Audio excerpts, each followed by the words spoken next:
sois unique, sois différent, mais ne sois pas seul.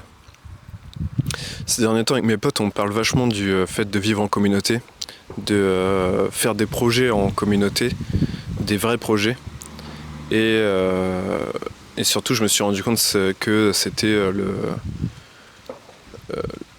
le groupe d'amis dans lequel je me sens le plus naturel que j'ai eu de toute ma vie.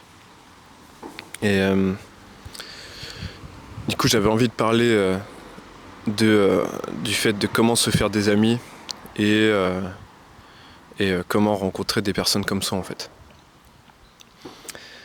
Et d'abord, il faut parler du fait qu'on soit tous uniques. Genre, ton génome là, ton génome, il est vraiment unique d'un point de vue biologique, il est unique. Il n'est jamais apparu avant toi et il n'apparaîtra jamais plus après toi. Donc ça fait que d'un point de vue biologique, tu es 100% unique. Et ce qui fait qu'on est tous différents. À partir du moment où on est tous uniques, on est tous différents. Bon là je t'apprends rien, c'est très bateau. Mais c'est pas parce qu'on est tous uniques qu'il faut s'éviter les uns les autres. Il faut faire partie d'un groupe, c'est à la base du truc. La vie, c'est pas un jeu en PVP, c'est un jeu en coopération. On peut être fort, on peut être une personne forte, mais on sera toujours plus fort à plusieurs. Voilà, si jamais tu avais besoin d'être convaincu sur le fait de vivre en communauté, enfin sur le fait de faire partie d'un groupe qui te ressemble, bah voilà, normalement ça devrait suffire. Je pense que c'est assez logique de toute manière. Mais je voulais te parler du fait, de comment les groupes d'amis évoluent aussi au fur et à mesure de la vie. Quand on est tout petit, les groupes d'amis se forment assez facilement. Si t'es un garçon, la plupart du temps, c'est juste trouver d'autres garçons qui sont capables de taper dans le ballon pour te le renvoyer quand toi aussi tu tapes dans le ballon. Voilà, c'est aussi simple que ça. Genre quand t'es tout petit, faut juste trouver d'autres êtres vivants et généralement ils deviennent tes amis, tu vois. À partir du collège et du lycée, c'est un peu plus complexe. Les groupes, il y a des groupes sociaux qui se forment. Et généralement, les groupes d'amis se forment en fonction des classes, en fait. T'es dans la classe de quelqu'un, t'es souvent assis à côté de lui, tu te rends compte que vous avez le même centre d'intérêt, c'est-à-dire avoir des cours, respirer et manger des trucs à la cantine le midi et jouer aux jeux vidéo en rentrant le soir. Et généralement, tu deviens ami avec lui, tu vois. Et ces groupes d'amis peuvent perdurer un peu dans le temps, perdurer entre les classes, perdurer entre les différents stades d'études, entre guillemets.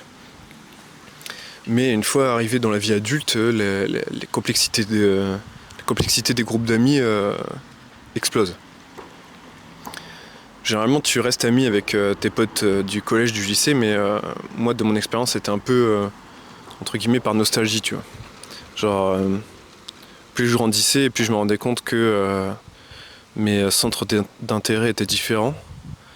Et je me sentais de plus en plus différent.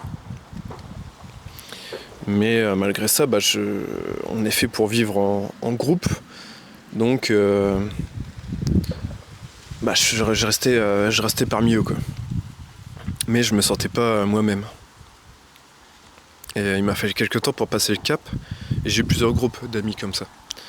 Et les groupes d'amis ont évolué, etc. Il y a eu de nouvelles rencontres au fur et à mesure des années.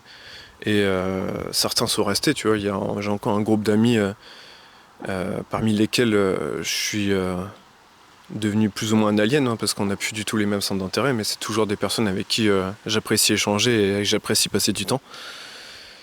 Mais rien à voir avec mon nouveau groupe d'amis avec lesquels j'ai vraiment des projets de vie, tu vois. Et comment je suis arrivé à ce stade-là, comment je suis arrivé à trouver ce super groupe d'amis, tout simplement en étant moi-même. En fait, ça paraît con, hein, mais on nous dit tout le temps sois toi-même, mais on ne sait pas comment être soi-même. Et en fait, on se met des barrières des fois, on se met tout le temps des barrières mentales et aussi sociales du coup là dans ce contexte. et qui nous empêche d'être vraiment les personnes qu'on veut être. J'en parlerai plus dans d'autres vidéos, je pense, sur le fait d'être vraiment soi-même. Et j'aimerais que ça reste concis, je veux juste parler du fait de trouver un vrai groupe d'amis. Et juste voilà, soyez vous-même. Et vous finirez par attirer des personnes similaires à vous. Parce que si vous êtes vous-même et que vous avez des traits de personnalité bien distincts, entre guillemets, en fait on pensera à vous quand on croisera une autre personne similaire en fait. Je sais pas, si vous allez un peu à la musculation, mais que c'est quelque chose qui vous plaît, juste spammer la musculation, montrer que ça fait partie de vos centres d'intérêt. Et maintenant, on pensera à vous quand on croisera une autre personne de Go Muscu, tu vois. Genre, la formulation était dégueulasse, mais c'est pas grave.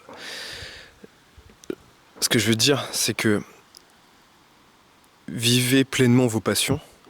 Comme ça, on associe ces passions à votre personne. Et c'est plus simple après de vous mettre en contact avec d'autres personnes similaires. Affirmez vos goûts. Et comme ça, vous pourrez avoir des discussions avec des personnes qui ont les mêmes goûts que vous. Et peut-être que vous vous rendrez compte que vous avez des traits de personnalité très similaires et des points de vue sur la vie extrêmement similaires.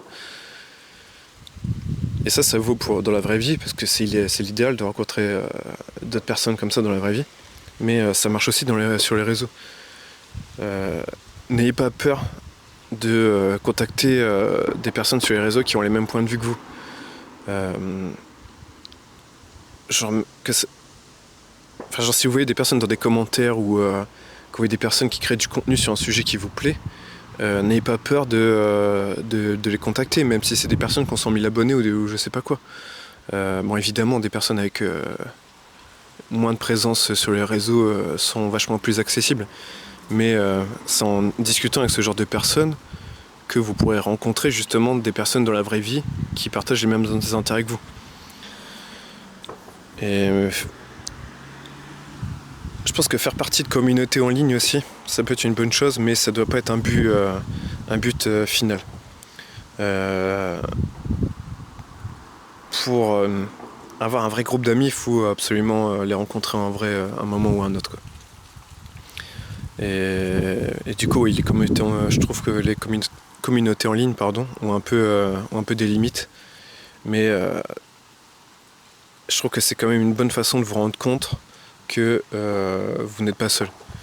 Vous avez beau vous sentir différent par rapport aux autres personnes que vous connaissez, à vos proches et puis collègues ou je ne sais quoi. Faire partie de ce genre de communauté en ligne, ça permet de se rendre compte que y a d'autres personnes qui pensent comme moi, quoi. Mais il faut, voilà, comme je l'ai dit, à un moment ou à un autre, il faut passer le cap et il faut essayer de les rencontrer en vrai et voir s'il y a quelque chose à construire avec ce genre de personnes. Je pense que c'est tout. Bon, c'était un peu brouillon, mais j'essaie de reprendre les vidéos, donc je pense que on peut pas être bon directement sans pratiquer, donc là c'est normal, je vais pratiquer, je vais spammer un peu les vidéos et puis mes talents d'orateur vont se développer petit à petit. Si la vidéo t'a plu, n'hésite pas à mettre un petit like, à t'abonner si c'est pas déjà fait, et parce que ça m'aide beaucoup. Et mets un petit commentaire si tu veux discuter de tout ça. Et puis voilà, je te dis salut.